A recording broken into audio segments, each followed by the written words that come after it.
Hi welcome back to my another video. ಇವತ್ತು promo ನೋಡಿದ್ರಿ ಅಲ್ವಾ? ಏನನ್ನಿಸ್ತು? ರಕ್ಷಿತಾ ಮತ್ತು ಧ್ರುವಂಥದ್ದು ವಿವಾದಗಳು ಏನು ಅನ್ನಿಸ್ತು ನಿಮಗೆಲ್ಲ? ತುಂಬ ಚೀಪಾಗಿ ಬಿಹೇವ್ ಮಾಡ್ತಾ ಇದ್ದಾರೆ ರಕ್ಷಿತಾ ಅಂತ ಅನ್ನಿಸ್ತಾ ಇದೆ. ಒಬ್ರಿಗೆ ಫೇವರ್ ಮಾಡೋಕ್ಕೆ ಹೋಗಿ ಅವರು ಉಚ್ಚಾಟ ಪ್ರದರ್ಶನ ಮಾಡ್ತಾ ಇದ್ದಾರೆ ಅಂತ ನನಗೆ ಪರ್ಸ್ನಲಿ ಫೀಲ್ ಆಗ್ತಾ ಇದೆ. ಆ್ಯಸ್ ಪರ್ ಪ್ರೋಮೋ ಕ್ಲಿಯರ್ಲಿ ತೋರಿಸ್ತಾ ಇದೆ ಏನು ಅಂದರೆ, ರಕ್ಷಿತಾ ಅವರು ಗಿಲ್ಲಿ ಮತ್ತು ರಘು ಅವ್ರನ್ನ ಒಂದು ಸೈಡಲ್ಲಿ ಇಡಬೇಕು, ಕಾವ್ಯ ಮತ್ತು ಸೂರಜ್ನ ಒಂದು ಸೈಡಲ್ಲಿ ಇಡಬೇಕು. ಇವರ ಪ್ರಕಾರ ಗಿಲ್ಲಿ ಮತ್ತು ರಘು ಅವರು ಡಿಸರ್ವಿಂಗು, ಕಾವ್ಯ ಹಾಗೂ ಸೂರಜು ಅನ್ಡಿಸರ್ವಿಂಗ್. ಸೂರಜು ಏನಕ್ಕೆ ಅನ್ಡಿಸರ್ವಿಂಗ್, ಕಾವ್ಯ ಏನಕ್ಕೆ ಅನ್ಡಿಸರ್ವಿಂಗ್, ಗಿಲ್ಲಿ ಏನಕ್ಕೆ ಡಿಸರ್ವಿಂಗ್? ಇದು ನನ್ನ ಕ್ವೆಶನ್ನು. ಇಲ್ಲಿ ಧ್ರುವಂತವರು ಕರೆಕ್ಟಾಗಿ ಹೇಳ್ತಾ ಇದ್ದಾರೆ. ನಿನ್ನೆ ಎಪಿಸೋಡ್ ಬಿಟ್ಟಕೋಣ, ನಾವು ಇವತ್ತಿನ ಎಪಿಸೋಡ್ ಬಗ್ಗೆ ಮಾತಾಡೋಣ. ಇಲ್ಲಿ ಬಿಗ್ ಬಾಸ್ ಏನು ಹೇಳಿದ್ದಾರೆ ಆ್ಯಸ್ ಪರ್ ಪ್ರೋಮೋ, ಈ ಸಲ ಅಭ್ಯರ್ಥಿಗಳು ಜೋಡಿಯಾಗಿ ಕ್ಯಾಪ್ಟನ್ಸಿ ಆಡಬೇಕು, ಅದಕ್ಕೆ ನೀವು ತಂಡಗಳನ್ನ ರಚನೆ ಮಾಡಬೇಕು ಅಂದಾಗ ಧ್ರುವಂತ್ ಹೇಳ್ತಾನೆ ಗಿಲ್ಲಿ ಮತ್ತು ಸೂರಜ್ ಒನ್ ಟೀಮ್ ಮಾಡೋಣ, ಕಾವ್ಯ ರಘು ಅವ್ರನ್ನ ಒನ್ ಟೀಮ್ ಮಾಡೋಣ ಅಂದರೆ ಅದಕ್ಕೂ ಒಪ್ಕೊಳ್ಳಿಲ್ಲ. ಓಕೆ, ಇಲ್ಲ ನನಗೆ ಡಿಸರ್ವಿಂಗ್ ಕಂಟೆಸ್ಟೆಂಟೇ ಒಂದು ಟೀಮಲ್ಲಿ ಬರಬೇಕು ಅಂತ ಅಂದಾಗ ಓಕೆ, ಗಿಲ್ಲಿ ಸೂರಜು ಕಾವ್ಯ ರಘು ಅಂತ ಅಂದಾಗಲೂ ಒಪ್ಕೊಳ್ಳಿಲ್ಲ.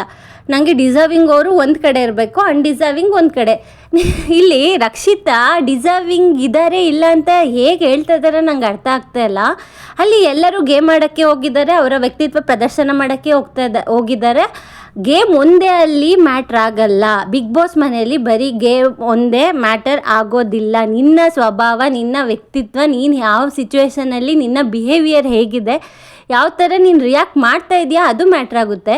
ಇಲ್ಲಿ ರಕ್ಷಿತಾ ಅದೇ ಇದು ಮೇನಾಗಿ ಬೇಕಾಗಿರೋದು. ಈ ಥರ ಸಿಚುವೇಶನಲ್ಲಿ ನಿನ್ನ ಬಿಹೇವಿಯರ್ ಹೇಗಿರುತ್ತೆ, ನಿನ್ನ ಮನಸ್ಸು ಹೇಗಿದೆ, ಒಬ್ಬರಿಗೆ ಒಂದು ತಾರತಮ್ಯ ಮಾಡಿದೆ, ಇವನ್ ನಿನ್ನ ಶತ್ರುಗಳೇ ಆದರೂ ನೀನು ತಾರತಮ್ಯ ತೋರಿಸ್ದೆ, ನೀನು ಒಂದು ಟೀಮ್ ಮಾಡಿದರೆ ನೀನು ಸೂಪರ್ ಅಂತ ಹೇಳ್ಬೋದಾಗಿತ್ತು. ಬಟ್ ಇಲ್ಲಿ ರಕ್ಷಿತ್ ಅವರು ಅದನ್ನ ಎಲ್ಲೂ ಮಾಡ್ತಾ ಇಲ್ಲ. ಅವರಿಗೆ ಇಷ್ಟ ಇಲ್ಲ ಅಂದರೆ ಇಷ್ಟ ಇಲ್ಲ, ಅವರಿಗೆ ವೀಕ್ ಆಗಿರೋರೇ ಸಿಗಬೇಕು, ಇವ್ರು ನನಗಿಷ್ಟ, ಇವ್ರಿಗೆ ಸ್ಟ್ರಾಂಗ್ ಆಗಿರೋರೇ ಸಿಗಬೇಕು ಅಂತ. ಬಟ್ ನಾನು ಹೇಳ್ತೀನಿ, ಇವತ್ತು ರಕ್ಷಿತಾ ಅವರು ಏನು ಮಾಡಿದ್ದಾರೆ, ಗಿಲ್ಲಿ ಮತ್ತು ರಘು ಅವ್ರನ್ನ ಒನ್ ಟೀಮು, ಕಾವ್ಯ ಹಾಗೆ ಸೂರಜ್ನ ಒನ್ ಟೀಮು, ನಾನು ಬರೆದು ಕೊಡ್ತೀನಿ. ಕಾವ್ಯ ಮತ್ತು ಸೂರಜೇ ಕ್ಯಾಪ್ಟನ್ಸಿ ವಿನ್ ಆಗ್ತಾರೆ. ಯಾಕಂದರೆ ಯಾರಿಗೆ ಒಬ್ಬರಿಗೆ ನಾವು ಅನ್ಯಾಯ ಆಗಬೇಕು ಅಂತ ಅಂದ್ಕೊತೀವಿ, ಅದೇನಾಗುತ್ತೆ ಅಂದರೆ ಅದು ಅವರಿಗೆ ಒಳ್ಳೆಯದೇ ಆಗುತ್ತೆ. ಇಲ್ಲಿ ರಕ್ಷಿತ್ ಅವ್ರು ಏನು ಮಾಡ್ತಾ ಇದ್ದಾರೆ ಅಂದರೆ, ಕಾವ್ಯ ಇಷ್ಟ ಇಲ್ಲ, ಕಾವ್ಯ ಗೆಲ್ಲಬಾರ್ದು ಯಾವುದೇ ಕಾರಣಕ್ಕೂ ಅವಳು ಡಿಸರ್ವಿಂಗೇ ಅಲ್ಲ ಅಂತ ಹೇಳ್ತಿದ್ದಾಳೆ. ಕಾವ್ಯ 100% ಎಫರ್ಟ್ ಅಂತೂ ಆಗ್ತಾನೇ ಇದ್ದಾರೆ. ಅವ್ರು ಫಿಸಿಕ್ಕಾಗೆ ಎಷ್ಟು ಸಪೋರ್ಟ್ ಮಾಡೋಕ್ಕಾಗುತ್ತೆ ಅಷ್ಟು ಅವರು ಎಫರ್ಟ್ ಹಾಕ್ಬಿಟ್ಟೆ ಮಾಡ್ತಾ ಇದ್ದಾರೆ. ಸೋಲು ಗೆಲುವು ಅನ್ನೋದು ಕಾಮನ್, ಯಾವಾಗಲೂ ನಮಗೆ ಗೆಲುವೇ ಸಿಗಬೇಕು ಅಂತ ನಾವು ಎಕ್ಸ್ಪೆಕ್ಟ್ ಮಾಡಬಾರ್ದು. ನಮ್ಮ ಎಫರ್ಟ್ ಇಂಪಾರ್ಟೆಂಟ್ ಆಗುತ್ತೆ, ಅದು ನಮ್ಮ ರಕ್ಷಿತಂಗೂ ಗೊತ್ತಾಗಬೇಕು ಅವರು ಎಫರ್ಟ್ ಆಗ್ತಾ ಇದ್ದಾರೆ ಅಂತ. ಬಟ್ ನನಗಿಲ್ಲಿ ಏನು ಅನಿಸುತ್ತೆ ಅಂದರೆ, ರಕ್ಷಿತಂಗೆ ಕಾವ್ಯ ಗಿಲ್ಲಿ ಜೊತೆಗಿರೋದು ಇಷ್ಟ ಇಲ್ಲ. ಕಾವ್ಯನ ಹೇಗಾದರೂ ಸಪ್ರೇಟ್ ಮಾಡಬೇಕು, ಇಲ್ಲ ಮನೆಯಿಂದ ಹೊರಗಡೆ ಹಾಕಬೇಕು ಅನ್ನೋದು ಮೈಂಡಲ್ಲಿ ಫಿಕ್ಸ್ ಆಗೋಗ್ಬಿಟ್ಟಿದೆ. ತುಂಬ ಎಪಿಸೋಡಲ್ಲೂ ಅದು ಕ್ಲಿಯರ್ ಆಗಿದೆ. ಬಟ್ ಇಲ್ಲಿ ಧ್ರುವಂಥದಕ್ಕೆ ಒಪ್ಪಿಲ್ಲ ಅಂದ್ಬಿಟ್ಟು ನೀನು ಲಾಯಕ್ಕೆ ಇಲ್ಲ ಅನ್ನೋದು, ದೊಡ್ಡವರು ಸಣ್ಣವರು ಅನ್ನೋ ವ್ಯತ್ಯಾಸ ಇರಲ್ಲ, ಹೆಂಗಂದ್ರಂಗೆ ಮಾತಾಡ್ತಾಳೆ. ಇಲ್ಲಿ ಧ್ರುವಂತೂ ಅಷ್ಟೇ, ನೀನು ಭಾಳ ಡಿಸರ್ವಿಂಗ್ ಇದೆಯಾ ಬಿಡು ಅಂತ ಹೇಳಿದ್ದು. ಅದು ಧ್ರುವಂತವರು ಅಷ್ಟೇ. ಇನ್ನು ಏನು ಮಾಡ್ತಾರೆ, ಅಪೋಸಿಟ್ ಇರೋ ಪರ್ಸನ್ನು ನಿನ್ನ ಪ್ರವೋಕ್ ಮಾಡ್ತಾ ಇದ್ದಾರೆ, ನಿನ್ಗೆ ಹಿಂಗಂತಿದ್ದಾರೆ ಅಂದರೆ ಯಾರೂ ದೇವ್ರ ಥರ ಇರಲ್ಲ ಅಲ್ವಾ. ಇಲ್ಲಿ ಧ್ರುವಂತವರು ಅದೇ ಮಾಡಿದ್ದಾರೆ, ರಿಯಾಕ್ಟ್ ಮಾಡಿದ್ದಾರೆ. ಇಲ್ಲಿ ನಿಮಗೆ ಮರ್ಯಾದೆ ಇಲ್ಲದೆ ಮಾಡ್ತೀನಿ ನಾನು ಅಂದ್ಬಿಟ್ಟು ಬ್ಲ್ಯಾಂಕೆಟ್ ಎಲ್ಲ ಕಿತ್ತು ಆ ಹುಚ್ಚು ಪ್ರದರ್ಶನ ಮಾಡಿದ್ದು ಮಾತ್ರ ತುಂಬ ಓವರ್ ಆಯಿತು. ಯಾಕೆ ರಕ್ಷಿತಾ ಈ ಥರ ಚೇಂಜ್ ಆಗ್ತಾ ಇದ್ದಾರೆ? ಇದು ನಿಜವಾಗ್ಲೂ ಅವ್ರ ಆಟಕ್ಕೆ ಭಾಳ ಎಫೆಕ್ಟ್ ಆಗುತ್ತೆ. ಈ ಥರ ಬಿಹೇವಿಯರು ಯಾರಿಗೂ ಇಷ್ಟ ಆಗಲ್ಲ. ಮುಂಚೆ ಎಷ್ಟು ಇನ್ನೋಸೆಂಟಾಗಿ ಎಷ್ಟು ಚೆನ್ನಾಗಿದ್ರು, ನಾವೇ ಸಪೋರ್ಟ್ ಮಾಡಿದವರು, ಇವಾಗ ನಾವೇ ಬಯೋ ಥರ ಆಗೋಗಿದೆ.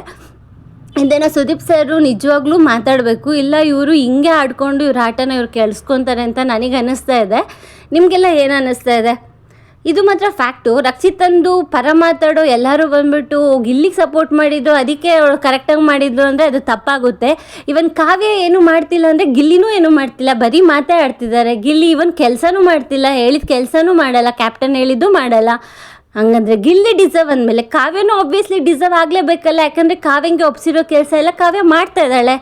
ಇಲ್ಲಿ ಕಾಂಟ್ರಡಿಕ್ಟಿಂಗ್ ಸ್ಟೇಟ್ಮೆಂಟ್ ರಕ್ಷಿತನ್ ಸೈಡಿಂದ ಆಗ್ತಾಯಿದೆ. ಒಬ್ಬರು ಡಿಸರ್ವಿಂಗ್, ಒಬ್ಬರು ಅನ್ಡಿಸರ್ವಿಂಗ್, ಬರೀ ಕಾಮಿಡಿ ಮಾಡ್ತಾ ಇದ್ದಾರೆ ಅಂತೂ ಸುಮಾರು ಜನ ಹೇಳ್ತಾರೆ. ಯಾವ ಕೆಲಸನೂ ಮಾಡ್ತಿಲ್ಲ, ಗೇಮ್ ಆಡ್ತಾ ಇಲ್ಲ, ಗೇಮು ಇವನ್ ಕಾವ್ಯನೂ ಆಡ್ತಾ ಇಲ್ಲ ಅಂತ ಹೆಂಗೆ ಹೇಳ್ತಾ ಇದ್ದಾರೆ, ಹಾಗೆ ಗಿಲ್ಲಿನೂ ಆಡ್ತಾ ಇಲ್ಲ. ಹಾಗಂತ ನಾವು ಗಿಲ್ಲಿ ಅನ್ಡಿಸರ್ವ್ ಅಂತ ಹೇಳೋಕ್ಕಾಗುತ್ತೆ. ಯಾಕಂದರೆ ಮೋಸ್ಟ್ ಎಂಟರ್ಟೈನ್ ಮಾಡ್ತಾ ಇದ್ದಾರೆ. ಯಾವ ಕೆಲಸನೂ ಮಾಡ್ತಾ ಇಲ್ಲ ಮನೆಯಲ್ಲಿ, ಯಾರು ಹೇಳಿದ್ರು ಅದನ್ನ ಮಾಡ್ತಾ ಇಲ್ಲ. ಬಟ್ ಅವರು ಡಿಸರ್ವಿಂಗ್ ಅಂದಾಗ ಎಲ್ಲ ಕೆಲಸ ಕೊಟ್ಟಿದ್ದ ಕೆಲಸನ ನಿಯತ್ತಾಗಿ ಮಾಡಿಕೊಂಡು ಗೇಮಲ್ಲೂ 100% ಎಫರ್ಟ್ ಹಾಕ್ಕೊಂಡು ಆಡ್ತಾ ಇರುವಾಗ ಅವರು ಡಿಸರ್ವಿಂಗೆ. ಸೊ ನಾವು ಯಾರೂ ಅಲ್ಲ, ಡಿಸರ್ವ್ ಅಲ್ಲ, ಅನ್ಡಿಸರ್ವ್ ಅಲ್ಲ ಅಂತ ಹೇಳೋದಕ್ಕೆ. ಸೊ ನಿಮ್ಗೇನು ಅನ್ನಿಸ್ತಿದೆ? ಸುದೀಪ್ ಸರು ರಕ್ಷಿತಂಗೆ ಸ್ವಲ್ಪ ಕ್ಲಾಸ್ ತೊಗೋಬೇಕು, ಇಲ್ಲಾಂದರೆ ರಕ್ಷಿತನ ಹುಚ್ಚಾಟ ಇನ್ನೂ ಜಾಸ್ತಿ ಆಗುತ್ತೆ. ಅವಳ ಆಟನ ಅವಳೇ ಕೆಡಿಸ್ಕೊಂಡು ಟಾಪ್ 5 ಬರಲ್ಲ ಅಂತ ನನಗನ್ಸುತ್ತೆ ಈ ಥರ ಆಗೋದ್ರೆ. ಸೊ ಸುದೀಪ್ ಸರ್ ಈ ವೀಕೆಂಡು ಇದ್ರ ಬಗ್ಗೆ ಮಾತಾಡಿ ರಕ್ಷಿತಂಗೆ ಏನು ಆಗಿದೆ ಅದನ್ನು ಸರಿ ಮಾಡಿದರೆ she will be a good contestant further days ಅಂತ ನನಗೆ ಅನ್ನಿಸ್ತದೆ. ನಿಮ್ಗೇನು ಅನ್ನಿಸ್ತಿದೆ ನನಗೆ ಕಮೆಂಟ್ ಮುಖಾಂತರ ತಿಳಿಸಿ. ನನ್ನ ವಿಡಿಯೋ ನೋಡಿದ್ದಕ್ಕಾಗಿ ಧನ್ಯವಾದಗಳು. ಹಾಗೆ ಯಾರು ಸಬ್ಸ್ಕ್ರೈಬ್ ಆಗಿಲ್ಲ ಪ್ಲೀಸ್ ಚಾನಲ್ ಸಬ್ಸ್ಕ್ರೈಬ್ ಮಾಡ್ಕೊಳ್ಳಿ. Thank you so much. Bye.